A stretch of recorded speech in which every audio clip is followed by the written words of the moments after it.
বাংলাদেশের অর্থনীতি এবং ব্যাংকিং খাতকে ধ্বংস করার পেছনে দায়ী 11টা শিল্প গ্রুপ। এরা একদম শেষ করে ফেলছে। এদের হাতে কি পরিমাণ যে টাকা ব্যাংক খাত থেকে তারা নিয়েছে কিন্তু শোধ করেনি, শোধ না করায় এই টাকাগুলো খেলাপি হয়ে গেছে। এখানে যুগান্তর একটা রিপোর্ট করছে, সেখানে বলা হচ্ছে 2.5 লাখ কোটি টাকা খেলাপি 11টি গ্রুপের। 2.5 লাখ কোটি টাকা, দর্শক কল্পনা করেন, মানে 100, 200, 300 কোটি টাকা না, 2.5 লাখ কোটি টাকা খেলাপি। এই খেলাপি মধ্যে আদায় হবে কতটুকু আদায় হবে? যদি আদায় না হয়, এই দগদগে মানে দাগ নিয়ে, ঘা নিয়ে, বা মানে এই বিশাল চাপ নিয়ে আপনার ইকোনমি কিভাবে দাঁড়াবে, ব্যাংকগুলো কিভাবে আবার স্বাভাবিকভাবে জীবন ফিরে পাবে, এটা কেউ বলতে পারে? কেউ বলতে পারে না। এই জন্য এখনো কিন্তু জোর দিয়ে আমাদের গভর্নর আহসান এইচ মনসুর বা সালাউদ্দিন আহমেদ অর্থ উপদেষ্টা বলতে পারছেন না যে ব্যাংকগুলো একদম এখন নিরাপদ হয়ে গেছে, এখন আর কোনো ভয় নেই। এখনো শঙ্কার মধ্যে আছে, অন্তত 8-10টা ব্যাংক বিপদের মধ্যে আছে। প্রতিবেদনে বলা হচ্ছে বর্তমানে ব্যাংক খাতে খেলাপি ঋণ 3.5 লাখ কোটি টাকা। এর মধ্যে মোট খেলাপি ঋণের 72% আটকে আছে 11টি শিল্প গ্রুপের কাছে। 72%, 3.5 লাখ কোটি টাকা। আচ্ছা, যার মধ্যে কিছু ঋণের টাকা পাচার হওয়ায় আদায় অযোগ্য ঋণ হিসেবে চিহ্নিত হয়েছে। বেক্সিমকো গ্রুপের নামে বেনামে 50,000 কোটি টাকা ঋণের মধ্যে এখন পর্যন্ত মূলধন এবং সুদ সহ খেলাপি ঋণ হিসাবে 53,000 কোটি টাকা শনাক্ত হয়েছে।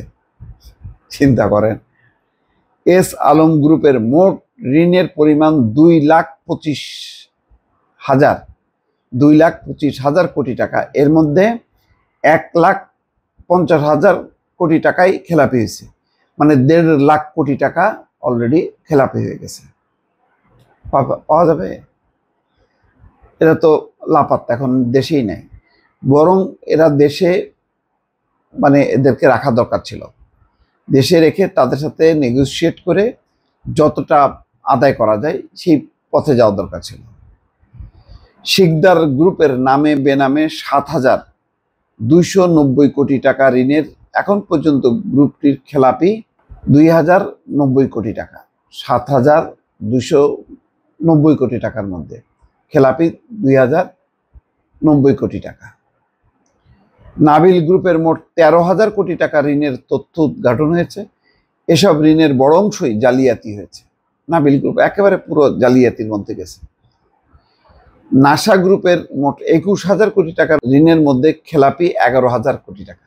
চিন্তা করেন, ওই যে নজরুল ইসলাম মজুমদার লম্বা লম্বা বক্তৃতা, এই জন্য এদের বক্তৃতা লম্বা লম্বা হইতো, যাতে এদের কাছ থেকে কেউ টাকা না চায়, এবং যাতে যখন যার কাছ থেকে টাকা চাইবে তারা যেন দিতে বাধ্য হয়। সাবেক ভূমিমন্ত্রী সাইফুজ্জামান চৌধুরীর আরামিট গ্রুপ এবং তার স্বার্থ সংশ্লিষ্ট ঋণের মধ্যে ইতিমধ্যে 4,000 কোটি টাকা খেলাপি হয়ে গেছে। খুব নাকি সফল, বাপ দাদা হলো বড় লোক, সেই সূত্রে নাকি লন্ডনে তার 350 মানে বাড়ি এবং সম্পত্তির মালিক তিনি। এখন 4,000 কোটি টাকা খেলাপি। এছাড়া জনতা ব্যাংক থেকে ঋণ কেলেঙ্কারির মাধ্যমে অ্যাননটেক্স গ্রুপের নেয়া 7,755 কোটি টাকা এবং ক্রিসেন্ট লেদারের নেয়া 5,000 কোটি টাকার বড় অংশই খেলাপি। হলমার্ক গ্রুপের জালিয়াতি করে নেওয়া ঋণের 9,000 কোটি টাকার বড় অংশই এখনো খেলাপি। জনতা ব্যাংক থেকে রতনপুর গ্রুপের নেওয়া 1,500 কোটি টাকা ঋণের পুরোটাই খেলাপি হয়ে পড়ছে।